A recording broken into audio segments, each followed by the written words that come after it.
हरिर्नामैव केवलम कालानस्तैव नस्तैव गतिनायरण्यथा। এই কলিযুগে হরির নাম ছাড়া আর অন্য কোথাও জীবের উদ্ধার নেই, মুক্তি নেই। হরি ছাড়া কোনো গতি নেই। তার জন্যই ভগবান স্বয়ং নাম রূপে এই যুগে তিনি অবতীর্ণ হয়েছেন। কিসের নাম রূপে? হরির নাম রূপে। কলিযুগে নাম রূপে কৃষ্ণ অবতার।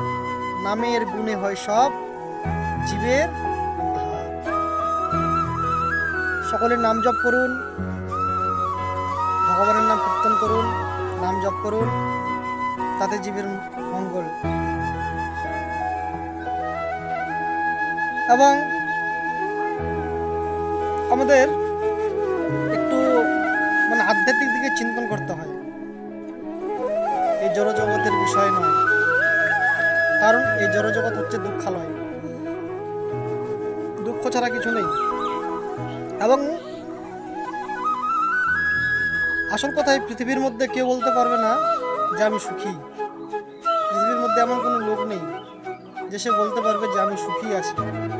সুখী কেউ নেই, সকলেই দুঃখী। এবং সুখী তো তারাই যারা শ্রীমদ্ ভগবদ্ গীতা অধ্যয়ন করে এবং গীতার মধ্যে যা বলছে সেটি নিজের জীবনে পালন করে। তারা একমাত্র সুখী। তারা সুখ দুঃখ, মান অপমান, ধর্ম ঠান্ডা, তারা ওই সব কিছু মনে করে না। তারা সবসময় সমভাব হয়ে থাকে। একই রকম।